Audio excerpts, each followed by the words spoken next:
भी वासुकी नाग और एक गुप्त धाम का जिक्र है। कहानी के मुताबिक नागराज वासुकी ने एक गुफा में महादेव के लिए कड़ी तपस्या की थी। तप से खुश होकर शिव उस गुफा में प्रकट हुए और नागराज से वरदान मांगने के लिए कहा। वासुकी ने कहा कि वो हमेशा के लिए महादेव के साथ रहना चाहते हैं। फिर महादेव ने उन्हें अपने गले में लपेट लिया था।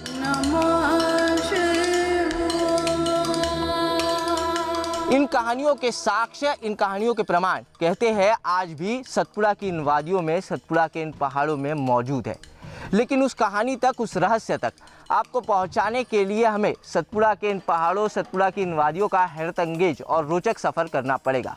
तो आइए चलते हैं इस कहानी के मज़ेदार और रोचक सफ़र पर। क्या पुराणों में दर्ज महादेव का वो धाम वाकई इन पहाड़ों में कहीं दफन है? क्या हम वहां तक पहुंच पाए? अगर पहुंचे तो हमें वहां क्या मिला? ये सब जानने के लिए आपको ये कहानी शुरू से देखनी होगी, यानी मध्य प्रदेश के पचमढ़ी से, जहां से हमने ये खतरनाक सफर शुरू किया था।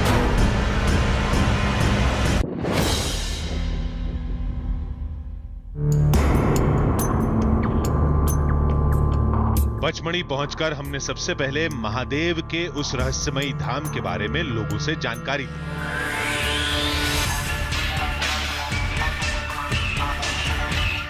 फिर पहुंच गए इलाके के एक बड़े सरकारी अधिकारी के पास, जिसको हमने पूरी कहानी बताई। उस अधिकारी ने दावे में दम तो बताया, साथ ही वहां नहीं जाने की चेतावनी भी दे डाली। काफ़ी कठिन रास्ता है यहाँ पे, नदी नालों के बीच में से गुजरना होता है। ये खड़ी पहाड़ियाँ हैं, वो चढ़ना होता है। और अल्टीमेटली चूँकि टाइगर रिजर्व है यहाँ पे, तो काफ़ी खतरा रहता है। मतलब अगर सर्प की बात करें तो यहाँ पे विभिन्न प्रकार के जीव जंतु पाए जाते हैं, चूँकि एक यहाँ पे ग्रीनरी हमेशा बनी रहती है। सतपुड़ा के घने खतरनाक जंगल में पहाड़ों की दुर्गम चढ़ाई, पहाड़ों से बहते झरने और नदियों का जाल, इन सब खतरों से निपटे तो टाइगर रिजर्व एरिया में बाघ के साथ दूसरे जंगली जानवरों का खतरा। इन सब बातों से बेपरवाह हम महादेव के उस अनजान और रहस्यमयी धाम की ओर निकल पड़े, जहां आज भी वासुकी नाग के प्रकट होने का दावा किया जाता है। सतपुड़ा के जंगल आज भी इंसानों के लिए रहस्य बने हुए हैं। आज भी कई पहेलियां यहां सदियों से अनसुलझी पड़ी हैं, और इसकी सबसे बड़ी वजह है यहां की दुर्गमता, जिनसे हमारा भी कई बार सामना हुआ।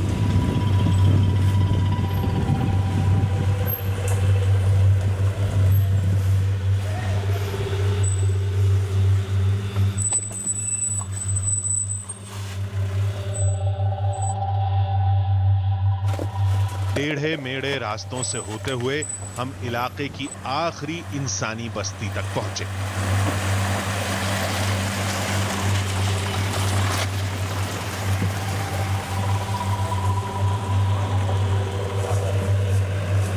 यहीं से शुरू होती है नागलोक के द्वार, नागद्वार तक पहुंचने की पैदल यात्रा। यहाँ से करीब 2 पहाड़ों को चढ़ने के बाद हम नागलोक के नागद्वार तक पहुँचेंगे, और उसी नागद्वार के बाद शुरू होगा नागलोक का रहस्यमयी संसार।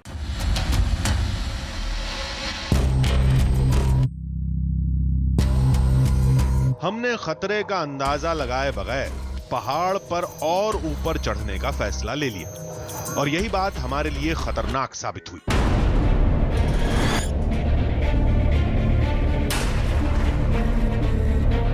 जैसे जैसे हम लोग आगे बढ़ते जाएंगे, वैसे वैसे रास्ता और ज़्यादा कठिन और दुर्गम होते जाएगा। और ये नज़ारा देखकर आप भी इस चीज़ का, इस बात का अंदाज़ा लगा सकते होंगे कि रास्ता कितना कठिन और दुर्गम है। नीचे सैकड़ों फीट की गहरी खाई है, और पहाड़ों पर, चट्टानों पर ये अस्थाई सीढ़ी बनी है, जिसके सहारे हमें ऊपर चढ़ना है। हम लोग जैसे जैसे आगे बढ़ते जाएंगे, वैसे वैसे रास्ता और ज़्यादा कठिन और दुर्गम होता जाएगा।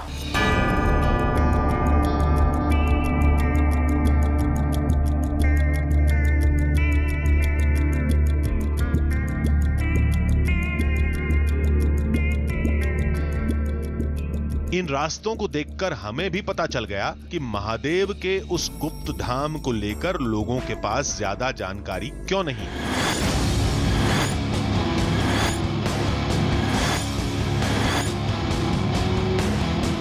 इन खतरों को देखते हुए लोग नागद्वार से ही लौट जाते हैं।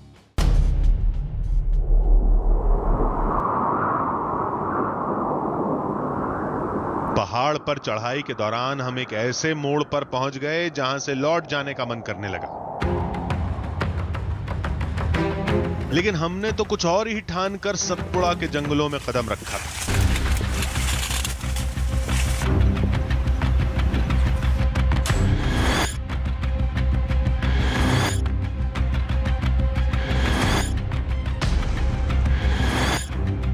उस मोड़ को पार करने के बाद हमें एक धाम नजर आया जहां पूजा पाठ का दौर चल रहा था।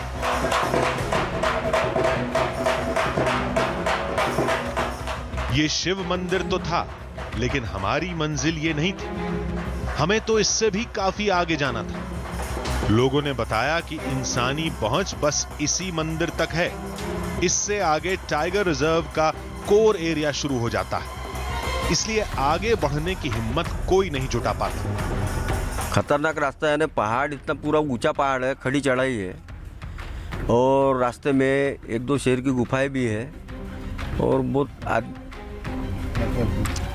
जानवर भी रहते हैं। शेर है और भी जानवर है, भालू है, ऐसे हिंसक प्राणी है वहाँ पे। इसके कारण वहाँ पे बहुत कम लोग जाते हैं।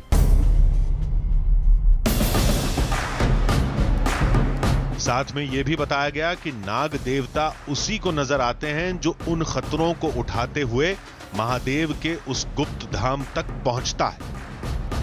तो ये सातपुड़ा पर्वत है, पर्वत चढ़ना ये छोटी चीज नहीं है किसी के लिए। वो उनका बलत्व है, उनका पावर से यहाँ सातपुड़ा पर्वत चढ़ते हैं और उतरते हैं। कई लोगों को तो खुलेआम दर्शन देते, कई लोगों को नहीं देते। बहुत कठिन रास्ता है, एक तरफ खाई है और छोटा सा रास्ता है, पैदल चलना है। अगर वो थोड़ा सी भी ऐसा गलन गया तो वो पूरा खाई में चला जाता। हमने भी तय कर लिया था कि आज महादेव के उस रहस्यमयी धाम की सदियों पुरानी पहेली को सुलझाकर ही दम लेंगे। आधी हकीकत आधा फसाना। हम जंगल में भटक तो रहे थे, लेकिन हमारे दिल में बहुत सारे सवाल भी थे। अगर हम उस शिवधाम तक पहुंच भी गए तो क्या हमें वहां पर वासुकी नाग दिखाई देंगे? और अगर हमें वहां पर कोई नाग दिखाई भी दिया तो हमें ये कैसे पता चलेगा कि ये वही वासुकी नाग हैं जिनका जिक्र पौराणिक कहानियों में हुआ है? लेकिन आदिवासियों ने हमसे कहा कि आप तसल्ली रखिए, जब आप उस मंदिर तक पहुंचेंगे तो उस नाग का विशाल साइज देखकर आपको खुद विश्वास हो जाएगा। देखिए, हमारी सोच समझ तो कुछ और कह रही थी, लेकिन हम फिर भी चलते रहे, क्योंकि हमने सोचा कि महादेव से जुड़ा हुआ दावा है, पौराणिक कथा से जुड़ी हुई कहानियां हैं, क्या पता कुछ मिल ही जाए। और अगर कुछ नहीं भी मिला तो हम महादेव के एक ऐसे धाम तक तो पहुंच ही सकते हैं जिसके बारे में दुनिया बहुत कम जानती है।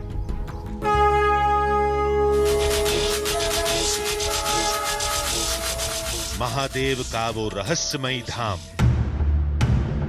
जिसका जिक्र पुराणों में है, जहां शिव के सबसे बड़े भक्त वासुकी नाग के देखे जाने का दावा किया जाता है, उस धाम की तलाश में हम सतपुड़ा के जंगलों में बढ़ते जा रहे थे।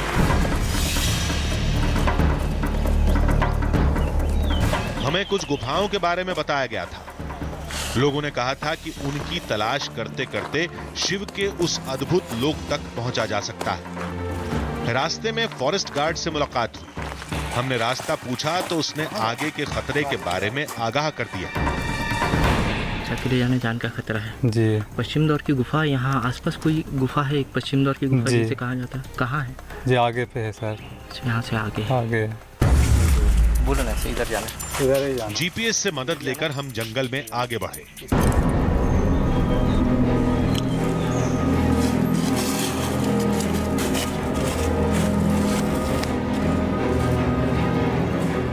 थकान और निराशा ने हमें पस्त कर दिया था। कहीं ऐसा तो नहीं कि महादेव के गुप्त धाम का दावा कोई सुनी सुनाई कहानी हो। अभी हम ऐसे ही सोच में डूबे थे कि तभी हमें कुछ दिखा। ये एक बहुत बड़ा झरना था और झरने के नीचे से हमें गुफा का एक द्वार नजर आया। चारों तरफ मनमोहक हरियाली से पटा पड़ा हुआ ये है नागलोक का पश्चिमी द्वार पर्वत। सतपुड़ा की हजारों फीट ऊंची पहाड़ियों के बीच ये पर्वत सबसे नीचे मौजूद है और इस पर्वत के नीचे मौजूद है पश्चिम द्वार की गुफा। कहा जाता है कि आज भी नागराजा वासुकी अपने परिवार के साथ इसी गुफा में रहते हैं और आज भी उनके इस गुफा में होने के कई साक्ष्य इस गुफा के अंदर मौजूद है। तो आइए चलते हैं इस गुफा के अंदर और देखते हैं उन साक्ष्यों को जो नागराजा वासुकी की यहाँ होने की आज भी पुष्टि करते हैं। अंदर घना अंधेरा था और रास्ता बेहद तंग। पहाड़ों से निकला पानी गुफा के अंदर भी रिस रहा था। ऐसी नम जगहें नागों को बेहद पसंद है, लिहाजा हम एक एक कदम संभाल कर रख रहे थे। नागराज वासुकी के इन गुफाओं में, इन कंदराओं में रहने के जिस रहस्य को हम लोग सुलझाने की कोशिश कर रहे हैं, समय के साथ साथ वो रहस्य उतना ही और ज़्यादा उलझता जा रहा है। गंगावन शेष की इस गुफा में 900 मीटर तक अंदर आने के बाद ये गुफा यहाँ पर बंद हो जाती है, लेकिन जैसे ही हम लोग गुफा के ऊपर नज़र दौड़ाते हैं तो हमें गुफा के ऊपर से करीब 2 से 3 गुप्त रास्ते और निकलते हुए दिखाई दे रहे हैं, लेकिन वहाँ पर किसी भी इंसान का पहुँचना बिल्कुल ही मुमकिन नहीं है और गुफा के ऊपरी भाग से लगातार पानी जो है वो बड़ी मात्रा में, बड़ी संख्या में नीचे गिर रहा है, जिसकी वजह से वहाँ तक कोई भी इंसान पहुँच नहीं पाता। लेकिन हमने अपनी कोशिश जारी रखी। तभी हमें कुछ चमकती चीज दिखाई दी। पास गए तो ये पत्थर थे जो हीरे जैसे चमक रहे थे। लोग इन पत्थरों को नागलोक के चमत्कार से जोड़कर देखते हैं, जबकि ये खास तरह के पत्थर हैं जो युगों पुरानी गुफाओं के अंदर अक्सर पाए जाते हैं। इस धाम में काफी देर तक तलाश करते रहे, लेकिन महादेव से जुड़ी एक भी निशानी नहीं मिली। फिर हमें थक हार कर बाहर आना पड़ा।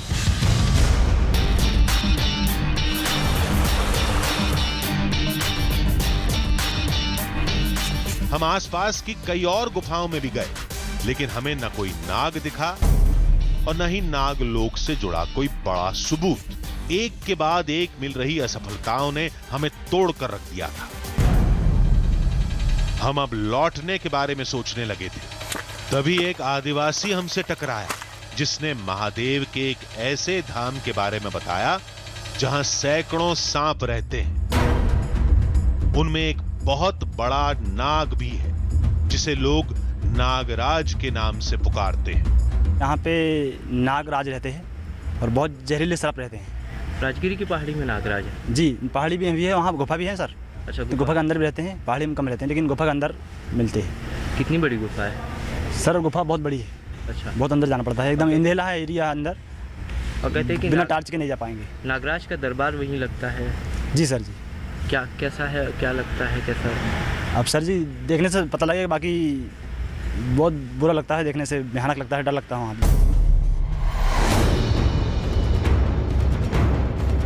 शायद हम जिसकी तलाश में जंगलों में भटक रहे थे, ये शिव का वही गुप्त धाम था जहां जाने के लिए सुंदरलाल तैयार नहीं था, लेकिन हमारे मनाने पर वो राजी हो गया। कहते हैं पौराणिक काल में उस गुफा में नागराज वासुकी का दरबार लगता था, जहां आज भी सैकड़ों सांप रहते हैं।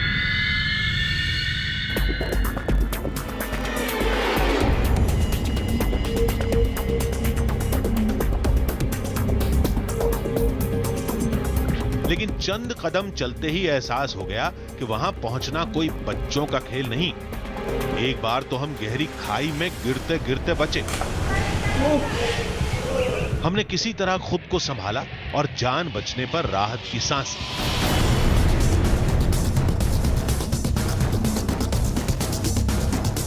राजगिरी के इन पर्वतों पर चढ़ना वाकई मौत का सामना करने से कम नहीं है। जिस तरीके से स्पाइडर दीवारों पर चढ़ता है, उसी तरीके से हमें इस पहाड़ पर चढ़ना पड़ रहा है, एक एक पैर, एक एक हाथ को जमाते हुए इन पत्थरों की, इन चट्टानों की दरारों में हाथ और पैर जमाते हुए हमें आगे बढ़ना पड़ रहा है। मौत का क्या एहसास होता है और क्या डर होता है वो मेरे चेहरे पर आप लोग साफ देख सकते हैं। लेकिन हम पर तो जैसे जुनून सवार हो चुका था।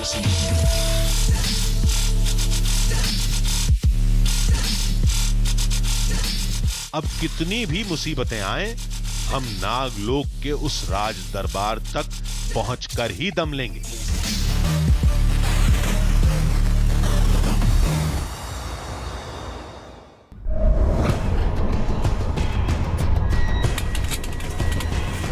थोड़ी देर बाद हम महादेव के एक प्राकृतिक धाम के सामने थे।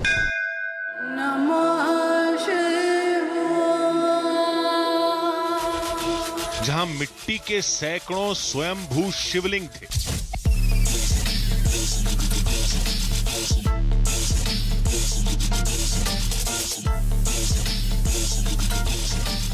नागराज की इस राजदरबार के अंदर जैसे ही हम पहुंचते हैं तो दो अद्भुत चीज़ें हमें दिखाई देती है। सबसे पहले तो गुफा के द्वार पर हमें मिट्टी की एक बड़ी सी पिंड दिखाई देती है और उसके बाद जैसे ही हम गुफा के अंदर आते हैं तो यहाँ पर भी ढेर सारी मिट्टी की पिंड बनी हुई दिखाई दे रही है।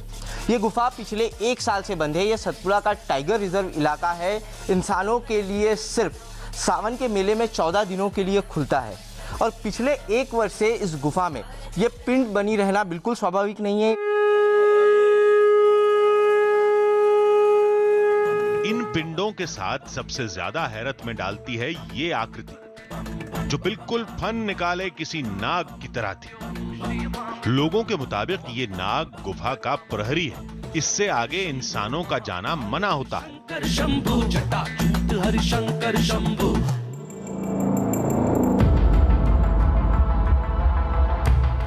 लेकिन हम कहां मानने वाले थे। हमारे कदम बढ़ाते ही चमगादड़ों ने खतरे से आगाह कर दिया।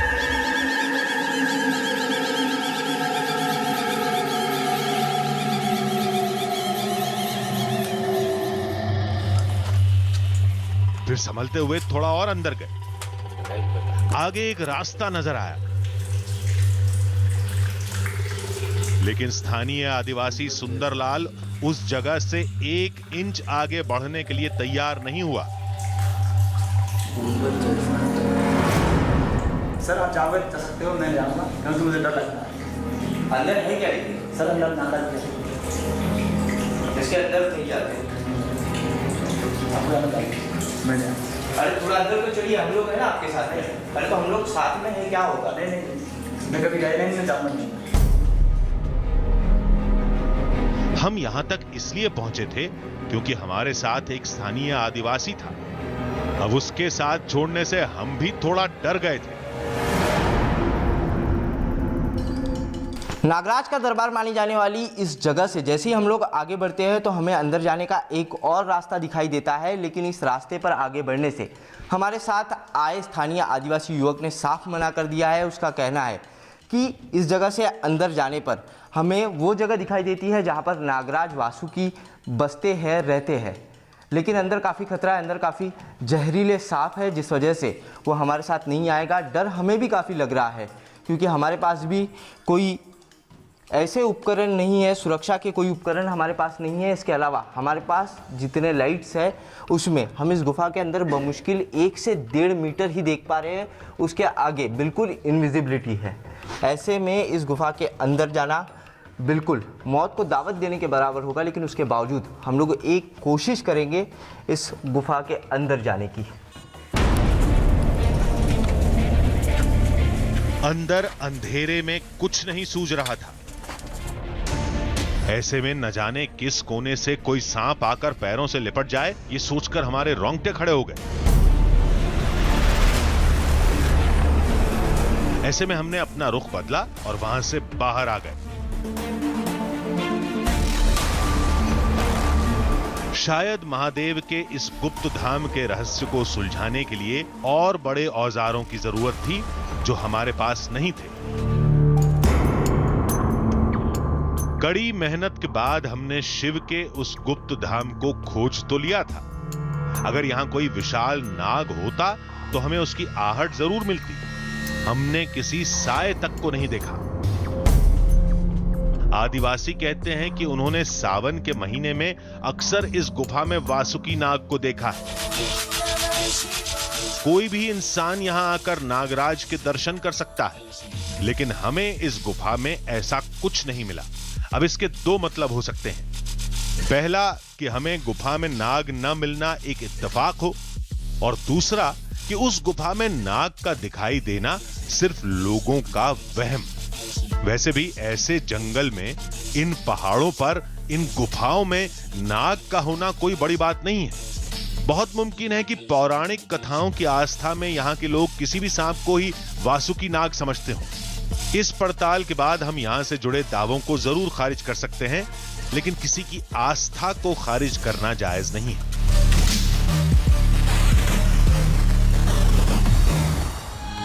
जिस तरह से हर सिक्के के दो पहलू होते हैं, उसी तरह से हर कहानी के दो नजरिए होते हैं। एक नजरिया आपको आस्था के पास ले जाता है और दूसरा नजरिया आपको तर्क के साथ ले जाकर खड़ा कर देता है। अब आपको कौन सा नजरिया चुनना है, ये आप खुद तय करिए। तो अगले हफ्ते फिर मिलेंगे एक नई कहानी के साथ, जिसमें थोड़ा सच होगा, थोड़ा बहाना, आधी हकीकत, आधा फसाना।